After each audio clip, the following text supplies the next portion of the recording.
Quantas vezes você já viu aqui no Cidades e Soluções diversos exemplos do que se convencionou chamar de construção sustentável?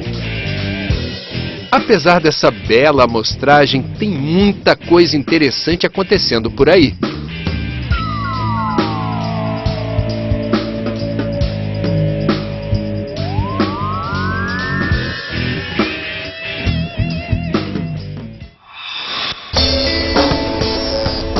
Nos anos 30 que ele surgiu para facilitar a vida de transportadores de carga. Desde então, o container passou a ser usado no comércio internacional. A ideia do americano Malcolm McLean foi tão bem recebida que até hoje o formato do enorme recipiente metálico mudou muito pouco.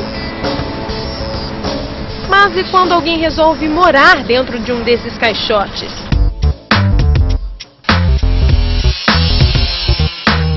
Essa foi a ideia do arquiteto Danilo Corbas. Apaixonado por estética industrial, ele apostou no uso de containers para desenvolver um projeto residencial sustentável, sem deixar o conforto de lado. Esse foi o meu caminho para descobrir sustentabilidade. E tem tudo a ver, né? Então eu realmente resolvi investir no container como uma alternativa à construção civil e, através dessa construção, conhecer os materiais que estão disponíveis hoje no mercado, no Brasil, para que a gente possa ter uma construção mais rápida, mais limpa, mais sustentável. O desejo se transformou em projeto. Depois disso, hora de colocar a mão na massa. Primeiro passo foi ir atrás da matéria-prima, os containers. Eles foram trazidos de São Vicente, no litoral paulista, até a Granja Viana, região da Grande São Paulo. Chegaram em 4 carretas já desamassados e com espaços de portas e janelas recortados.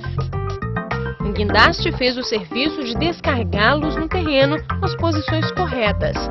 Apesar do frio na barriga de quem acompanhou o processo, em 4 horas a estrutura já estava completamente montada.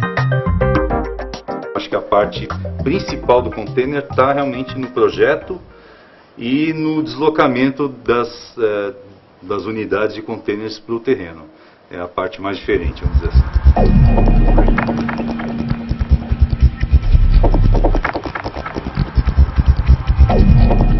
Entre o projeto no papel e a casa pronta existe uma etapa fundamental, a obra. E geralmente quando a gente chega numa construção que a gente mais vê é entulho. Nessa daqui que vai dar origem a uma casa com 3 quartos, 2 salas, uma cozinha e 3 banheiros, olha só o que a gente encontrou de entulho. Só isso daqui. E parte disso ainda vai ser reutilizado. Um diferencial que faz o projeto sair na frente no quesito impacto ambiental. A construção civil tradicional é a maior geradora de resíduos nas cidades. O volume de entulho gerado em obras e demolições é quase o dobro de todo o lixo sólido urbano. Só em São Paulo são produzidos o equivalente a 2.500 caminhões todos os dias. Outro cuidado ambiental foi o respeito ao relevo natural do solo. 85% da área foi mantida permeável para absorver melhor a água da chuva. Quais são as vantagens? Basicamente é que você consegue drenar, né, a água que cai da chuva, ela não acumula. Quando a gente imagina viver dentro de uma casa container, muita gente pode sentir uma certa aflição, imaginando que é muito frio ou muito quente aqui dentro. Mas o que faz o diferencial, criando um conforto térmico, são aquelas telhas ali especiais que usam um material diferente, né, Danilo? Pois é, essas são as telhas tipo sanduíche de poliuretano, que aqui dá para enxergar direitinho. Alguns são os diferenciais, né, os itens que vão permitir esse conforto térmico. Até é tanto que você pode perceber que aqui está mais quente do que lá dentro, né? Por quê? Porque essas telhas têm essa camada de poliuretano, né, que impede a passagem do calor, porque elas são brancas, refletem a luz do sol, e porque ainda eu tenho mais uma camada por baixo da telha de lã de rocha, né? Então tudo isso me permite isolar completamente o telhado do externo. Do lado de dentro, o esforço para manter o ambiente agradável continua. As paredes recebem um sanduíche de lã de PET, isolante térmico feito à base de garrafas do tipo PET.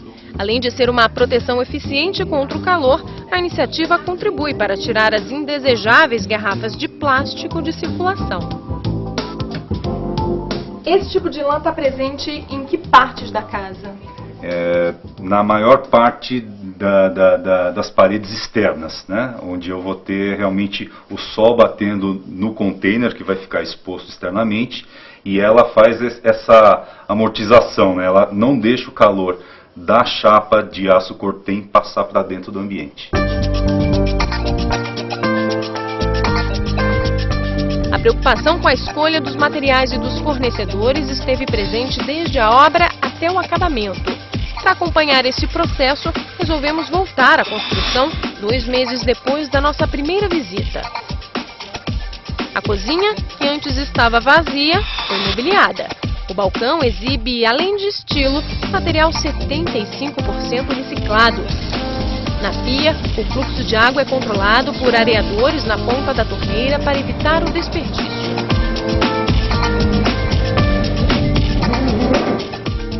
Na hora de pensar a iluminação da casa, qual foi a solução ecossustentável que vocês desenvolveram? No projeto, eu pensei em deixar o ambiente o mais claro possível. Então, tenho aí várias janelas bastante grandes, né, que me ajudam na iluminação durante o dia de uma maneira muito consistente. Além disso, tem a questão da iluminação em LED, que a gente usou. O LED chega a economizar aí quase 90% de energia elétrica, né?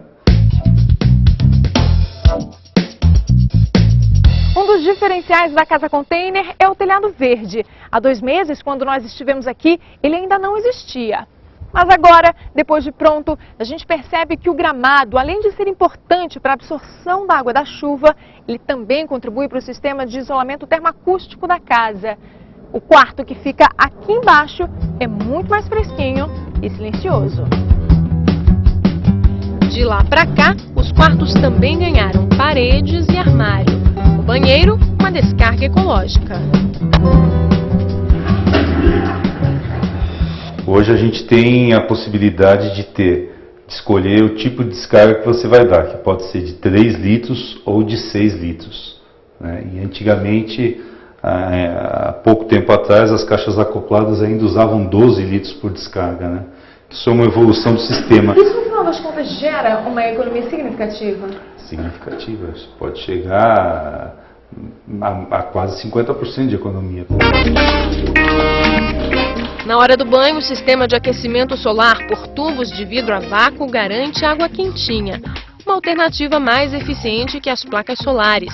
A água sai do boiler aquecida e pode chegar a quase 99 graus. É então misturada a água da caixa para baixar a temperatura. Depois, entra na tubulação da casa.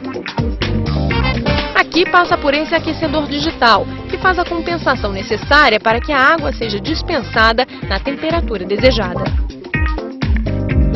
Na verdade é o seguinte, ela chega do boiler na temperatura em que ela está e antes de chegar aqui, ela vai passar pelo aquecedor, né, pelo aquecedor digital, que ele vai fazer essa leitura e tal e saber se precisa colocar um pouco mais de temperatura ou não. E aí então, aqui, ela vai chegar na temperatura que eu quero sempre, ou além da temperatura que eu quero. Se ela estiver além, eu faço a regulagem aqui no misturador.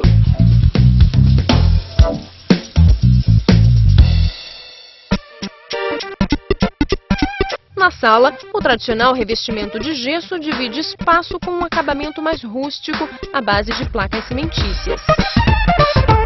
Essas placas são parafusadas em perfis metálicos. Né? Então, o que se corta de material, o que se desperdiça de material é muito pouco.